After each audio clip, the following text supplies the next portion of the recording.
Hello friends, welcome to my channel SRC Online once again. Today we are going to discuss on noise in non-ideal amplifier. So in my last session we have discussed about noise figure and noise factor. So let's have a recap. So see what we have discussed in my last session. We have discussed about noise factor and noise figure, where we have defined noise factor as input to output SNR, and then we have discussed about the noise figure. Noise figure is given by 10 log 10 f, where f is noise factor, and we have concluded our session by defining two different types of amplifier. One is non-ideal or practical amplifier, where some amount of noise is introduced, and one other one is ideal amplifier. So today we are going to discuss on practical amplifier and the noise associated with this amplifier. So let us start with ideal amplifier. You can see, so this is an ideal amplifier with G is its power gain. So what is G?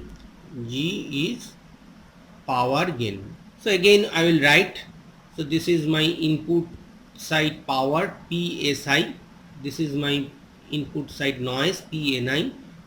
Obviously at the output side it should be PSO and PNO. This thing already we have discussed in my last session. So as it is a ideal amplifier, what we can write, PSO is nothing but G into PSI. Is it alright?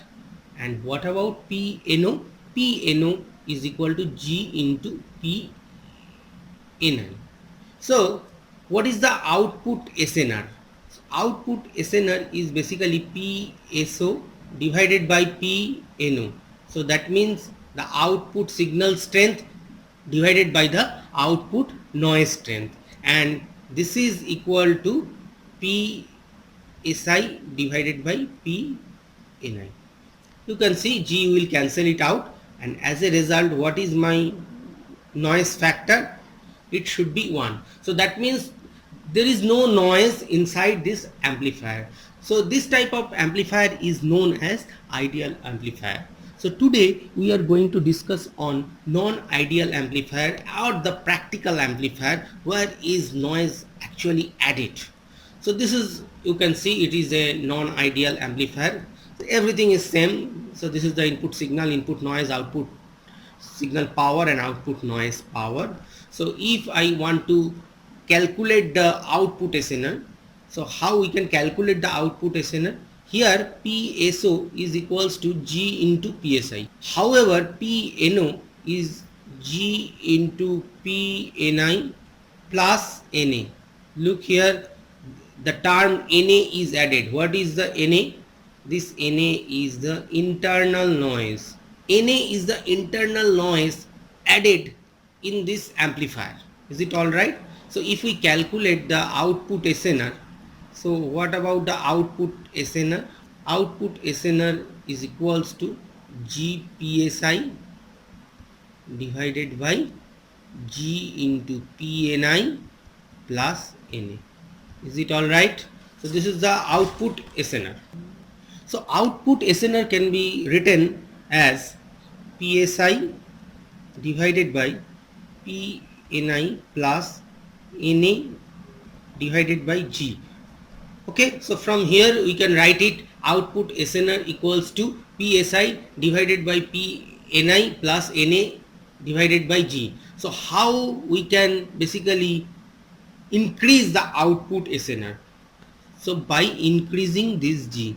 So if this G is increased, so that means the power gain is increased, output SNR will improve, because improving this G basically reduce this term. As a result, this total term will increase. So when G is increased, SNR is increased. So output signal to noise ratio can be increased by improving the power gain.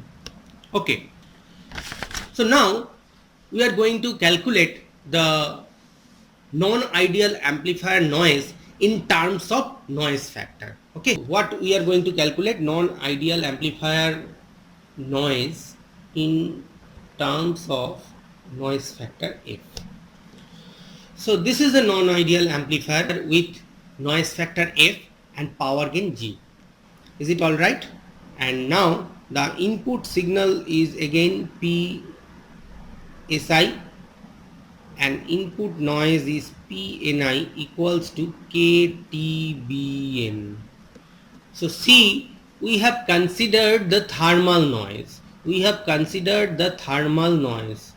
Already you know the thermal noise can be expressed as KTBN, where K is the Boltzmann constant, T is the temperature in Kelvin, and Bn is the bandwidth, you know. So we are considering the noise as a thermal noise because thermal noise is predominant at room temperature. So input signal power is PSI, input noise power is KTBN. So output signal power PSO, it is equal to G into PSI, already you know. So here an output noise power, I am writing it PNO. Is it alright? So what is my noise factor? So noise factor can be written as PSI divided by PNI whole divided by PSO divided by PNO, you know.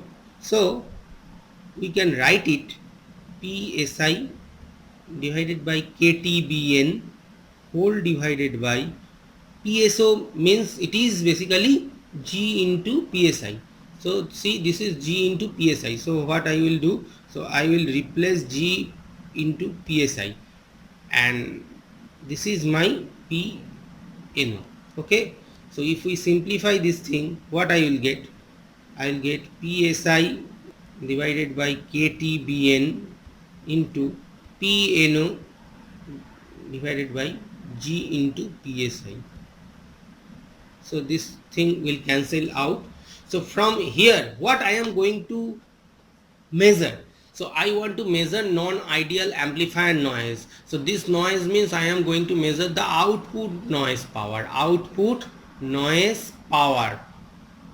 So output noise power is PNO. So I want to calculate this thing.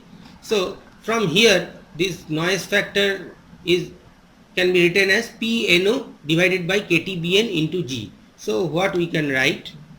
So we can write F noise factor equal to, so look here, PNO divided by KTBN into G.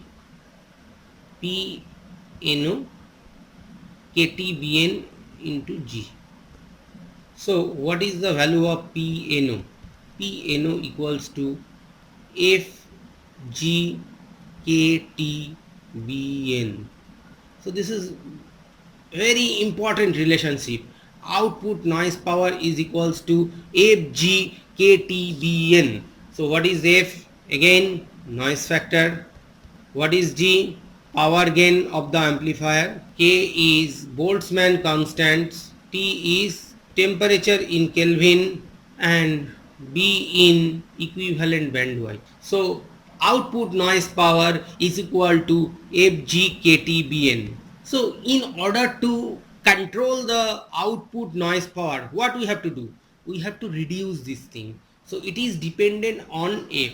So this is dependent on F. When F increases, output noise power PNO also increases. So always we have to design a circuit where the noise factor should be less. So that is our aim.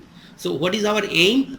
My aim is to design any circuit, any receiver or any filter where the noise factor is basically small. So if we can design a receiver or a system with lesser noise factor, then output noise is reduced. In my next lecture, we'll discuss about Friis equation, and this formula FGKTBN, PNO equals to FGKTBN will be very much handy to find out the relationship. Thank you.